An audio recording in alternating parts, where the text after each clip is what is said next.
Shalom to you. Welcome to my open confessional today called Confessions of a Non-Techy.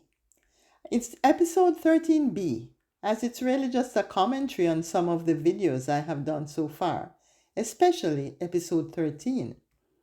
In the first couple of videos, I acknowledged and thanked two guys who had helped me to get started on how to produce a vlog or a video blog and how to get it uploaded to YouTube.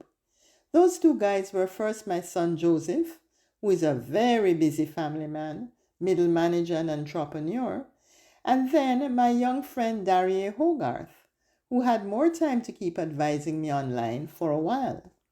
With their brief coaching, I caught on enough to continue learning on my own through trial and error. Now, although I confess to being a non-techie person, which may be quite obvious to some of you, I'm no longer a technophobe as I used to be some years ago. Granted, I'm still not a fan of the likes of AI or Alexa, but I do appreciate those applications of technology that are useful to the general public without having detrimental effects. So, back to the videos that I've done so far.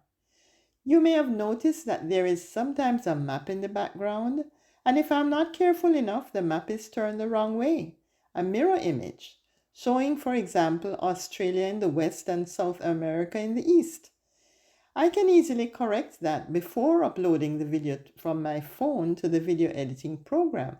But if I fail to catch the error and correct it at that time, the effort to correct it once the video is uploaded, for me in my state of health and non-techie competence, is quite prohibitive. So that may have sometimes come to your attention. At least, I hope you got some backhanded geography review out of it.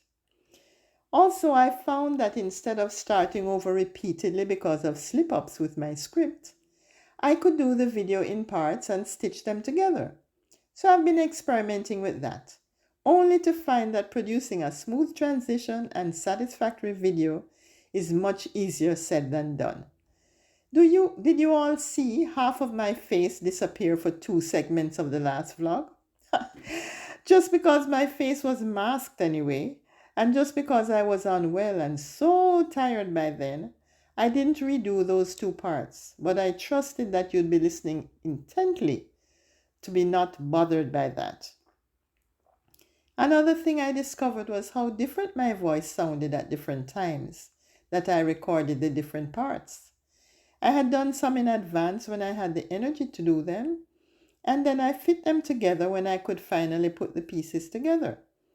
But the result was a bolder voice and then a softer voice, repeated several times. Well, at least now you know more of my voices.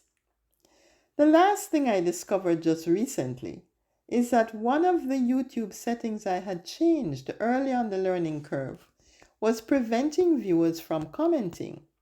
So I corrected that. I do apologize for not responding to a few earlier comments and invite you to let me know how you feel about what I'm sharing in these videos.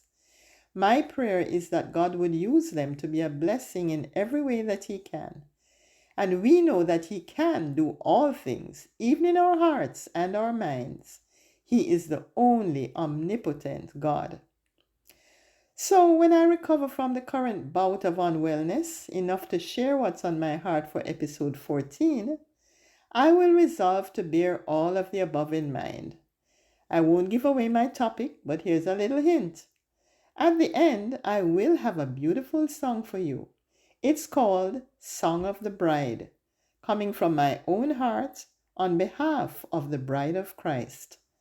Please pray for me until you see episode 14 appear. Love and blessings from Evangeline's voice. Shalom.